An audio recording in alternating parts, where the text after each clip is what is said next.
জাহাঙ্গীর ঢুকে ওর পাগল হয়ে যাবে, দেখেন পাগল হয়ে যাবে। হ্যাঁ, কোথাও কামড়াবে দেখেন, ও তো পাগল হয়ে যাবে। জাহাঙ্গীরের ঠেলায় ওর ঘুম হারাম হয়ে গেছে, ও পাগল হয়ে যাবে। জাহাঙ্গীর রাত্রে এখন শুয়ে থাকে, রাত্রে শুয়ে শুয়ে ও আমি স্বপ্নে জাহাঙ্গীর জাহাঙ্গীর ঘুমটা ভেঙে যায়, জানিস ভেঙে জাহাঙ্গীর জাহাঙ্গীর বলে উঠছে। এমন একটা ওষুধ পেয়েছে, ওই জন্য মমতা বলেছিল একটা কথা, কি বলেছিল জানেন? সে বলেছিল, শওকত তুই যে জাহাঙ্গীরকে ঢুকতে দিসনি, হ্যাঁ তুই বোম মারিস তোর ক্রিমিনাল, তার ক্রিমিনালকে ক্রিমিনাল, নটরাজ ক্রিমিনালকে ক্রিমিনাল বলবে না, কী বলবে?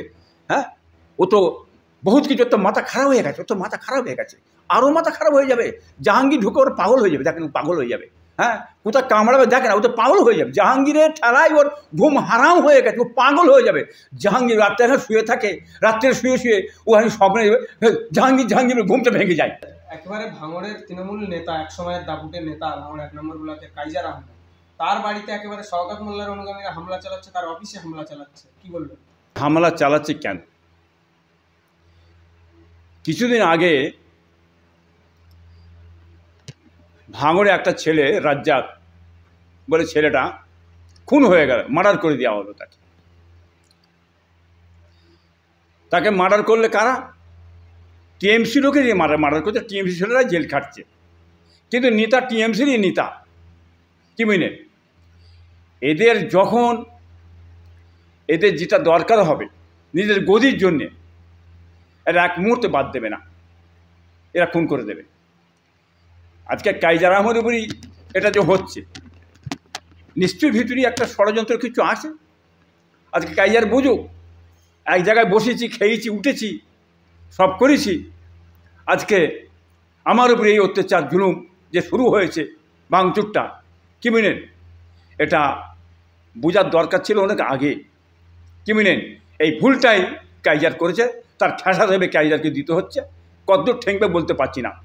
এরা নিজের গদির জন্যে, পদের জন্যে, চেয়ারের জন্যে, অর্থের জন্য, টাকার জন্যে যে কোনো মানুষকে এরা খুন করে দিতে পারে। কাইজার আহমেদ নিজেই তো খুনের আশঙ্কা করছে। সে করছে, কারণটা কি? সে নিজে বুঝতে পারছে। আমি একটাই তো কথা বলছি, কি বুঝলেন? ওই জন্য আমি বলতে চাই, এরা সব কিছু করতে, এরা বাপকেও খুন করতে পারে, নিজের ভাইকেও খুন করতে পারে, এরা, কি বুঝলেন? এরা নিজের বোনাইকেও খুন করতে পারে, এরা নিজের বিবিকেও খুন করতে পারে, পদের জন্যে, গদির জন্যে, টাকার জন্যে এরা সব করতে পারে। সেই নিচারটা হচ্ছে এই টিএমসি পার্টির, কি বুঝলেন? এটা নিচার এদের। একেবারে কাইজার আহমেদ এটাও তৃণমূলের নেত্রী মমতা ব্যানার্জির কাছে বলছে যে আমাদের কি তৃণমূল করাটা অন্যায় হয়ে গেল, যে ভাঙড়ে মানুষের বাক স্বাধীনতা থাকবে না, এইভাবে কি অত্যাচার চলতে থাকবে, কি বলবেন? দেখুন, এখন কাইজার যতই বলুক কাজে লাগে বলে আমার মনে হচ্ছে না। কেন, এরাই প্রথম টিএমসি পার্টি আসার সময় এরাই লড়েছে, এরাই মেরেছে, এরাই মানে মানে লড়াই করে এরা নিয়ে এসেছিল, কি বুঝলেন? এখন কাজ মিটে গেছে, সাইড করে দিচ্ছে, কি বুঝলেন? পাশ থেকে তারা নতুন ঢুকে আজকে যারা খেটেছে তাদের কোনো দাম নেই, তাদের ইজ্জত নেই, কোনো পদ নেই, কি বুঝলেন? এইটাই পার্টির মধ্যে হয়ে থাকে, কি বুঝলেন?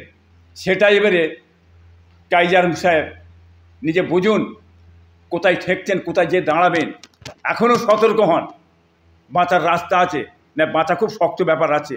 এরকম দ্বারা খালি কাইজার নাই, আরও নেতা আছে, তাদেরও কপালে দুর্ভোগ না হয়ে যায় এরকম দ্বারা। হ্যাঁ, সেটা দেখতে পাবেন আপনারা ইনশাল্লাহ। হুজুর, একেবারে দক্ষিণ ২৪ পরগনা জেলার রাজনীতিতে আমরা দেখতে পাচ্ছি যে নতুন নাম উঠে আসছে জাহাঙ্গীর খান। তিনি দাবি করছে যে তিনি দক্ষিণ ২৪ পরগনার বিধানসভাগুলোর দায়িত্ব পেয়েছে। তাতে কার কথা বলছেন? যে জাহাঙ্গীর খান, এ ছেলেটা আসতে পারে সে কাজে, কিন্তু এই শওকত মোল্লার মতন নয়, কি বুঝলেন?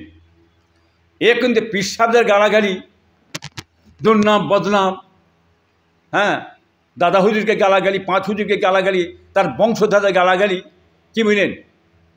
মা বাপ তুলে, কিন্তু এই কাজ এ করে না। এ কিন্তু আলিমুল আমাদের ঘরে বিয়োজিত করা, মঞ্চে যে মারা পিটা, রাস্তাঘাটে আলিমগুলোকে ধরে পিঠে তাদের বসিয়ে দাও, প্রতিবাদ বন্ধ করে দাও, মারো, এ কিন্তু নজিরটা কিন্তু আমি এই মানে জাহাঙ্গীরের কাছে আমি পাইনি। কিন্তু শওকত মোল্লা কি, সে হচ্ছে পীর সাহেবদের গালায় দাও, আলেমদের ঘরে মারো, মৌলী সাহেবদের ঘরে মারো, ইমামদের ঘরে পেটো, দাড়ি ধরো, পেটো, মারো, বেজ্জুতি করো, মাথা তুলে না দাঁড়াতে পারে, প্রতিবাদ না করতে পারে, এমনি ধর্মস্থানে যে ধর্মসভায় যে অত্যাচার করা, ধমকানি চমকানি দিয়া নেতাদের দিয়ে তার সব দল মধ্য দিয়ে মানে জলসা বন্ধ করা, ধমকানি চমকানি আলিমদের ঘরে দেওয়া, এ কার্যকলাপ হচ্ছে শওকত মোল্লা করেছে। কিন্তু এই কাজ কিন্তু আপনার এই জাহাঙ্গীরের দ্বারা হয় না। জাহাঙ্গীর রাজনীতি করে, ওই ক্যাচরা, ওই জাহান্নামের কুত্তা, হ্যাঁ, ওই আপনার শওকত মোল্লা কি বুঝলেন না, কাফের শওকত মোল্লা, ওর মতন রাজনীতি কিন্তু জাহাঙ্গীর করে না। কি বুঝলেন, জাহাঙ্গীর করে অন্য রাজনীতি। কি বুঝলেন, জাহাঙ্গীর করে সে তার একটা মানে রাজনীতি করার একটা প্রসেস আছে। যখন জাহাঙ্গীরের মধ্যে এই জিনিসটা বাংলার মানুষ পাবে, অত্যাচার, মারপিট, জুলুম, গুন্ডামি পাবে, তখন বাংলার মানুষ কিন্তু সরে যাবে।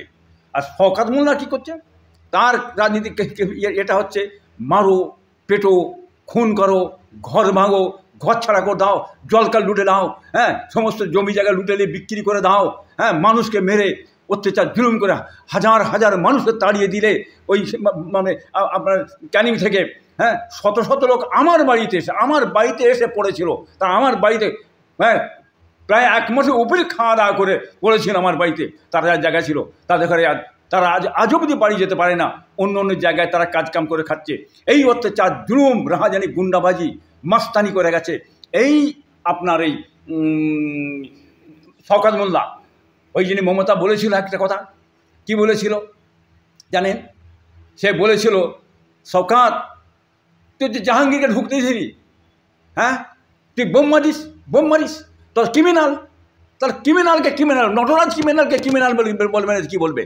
হ্যাঁ, ও তো বহুত কিছু, তো মাথা খারাপ হয়ে গেছে, আরও মাথা খারাপ হয়ে যাবে।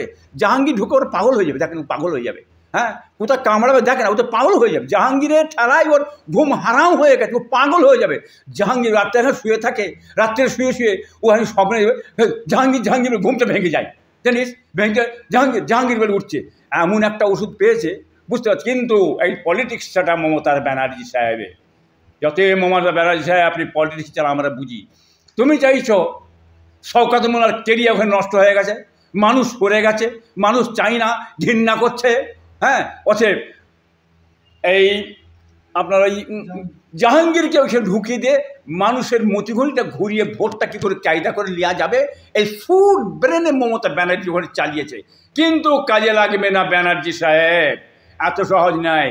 ওখানে আইএসএফ চারিদিকে আইএসএফ ছাড়া কিছু ওখানে কাটবে না। ভোট করো, ভোটটা ঠিক মতো করো, দেখি কিরকম ভোটে তুমি এগোতে পারো দেখি, হ্যাঁ। কিন্তু এই আইএসএফ করছে বলে এদের ঘুমটা হারাম হয়ে গেছে। যাই হোক, ভোটটা ঘোরাবার জন্যে এই নতুন ফুড ব্রেনে এই পলিসি দিয়েছে। এই পলিসিটা কতদূর কী হয় বলতে পারছি না, তবে জাহাঙ্গীর ছেলে হিসাবে, হ্যাঁ, আমি কি করে খারাপ বলবো, তার দ্বারাই তো, তার মুখ থেকে অন্য ভাষা কিন্তু আমি পাইনি এখনো অবধি। ফুরফুরা পীর সাহেবদের গালাগালি, অত্যাচার, জুলুম, কোনো টিএমসির পার্টি দলমত নেতারা আজ অবধি ফুরফুরা পীর সাহেবদের দুর্নাম বদনাম, গালাগালি, খিস্তাখিস্তি, অত্যাচার, জুলুম, এই জলসা বন্ধ করো, এই মারো, এই ধর্মসভা বন্ধ করো, এ কাজগুলো কিন্তু তারা করে না। কিন্তু এই নোংরা ক্যাচরা বেঈমান কাফের শওকত তুমি করে যাচ্ছ, বাংলার মানুষ জানে। আর তুমি নতুন করে কৌশল করে কাফের, হ্যাঁ, নতুন করে গলা নকল করে আমাদের সমস্ত চারিদিকে তোমাদের গুন্ডা তোলাবাজের ঘরে দিয়ে নকল করে চারিদিকে ক্যাসেট করে ছাড়াচ্ছ। এতে চিনে ভেজবে না। নকল করে মানুষ কোকিল ডাকে, হাঁস ডাকে, মুরগি ডাকে, লেউল ডাকে, বাঘ ডাকে, হ্যাঁ, বহুত রকম করে নকল করে ডাকে মানুষ। তা বলে ওটা কি লেউর সত্যিকারের, বাঘ না মুরগি না ছাগল? ওটা মানুষ করে রকম গলা। আমাদের গলা নকল করে এইরকম কাজ বিভিন্ন জায়গায় করে বেড়াচ্ছে আমাদের বসাবার জন্যে, ফুরফুরাকে বসাবার জন্যে। ফুরফুরার একটা চুল সেটা করতে পারবে না। তুমি যতই ভালো, ফুরফুরায় লোক যাচ্ছে না, ফুরফুরায়, এটা কাফের কুত্তা জাহান্নামী। ফুরফুরায় লোক এসছে কি না আসছে তুই কি বুঝবি? ঝড়ের মতন লোক আসছে, খাজা হুজুরের দুর্নাম বদনাম করেছে, হ্যাঁ দরবারে যেমনি সেরে করছে হ্যাঁ খাজা হুজুরের দরবারে গিয়ে লোক কমে গেছে, ঝড়ের মুনি যাচ্ছে। এই দাদা পীরের দরবারে দাদা পীরের দরবারে যেও না, ফুরফায় যেও না, ইব্রাহিম পিসের বাড়ি ইব্রাহিম পিসের বাড়ি যত পারো চিল্লাও, লোক হুড় করে চলে আসছে। তোমার কথাকে লাথি মেরে ফেলে দেয় হ্যাঁ।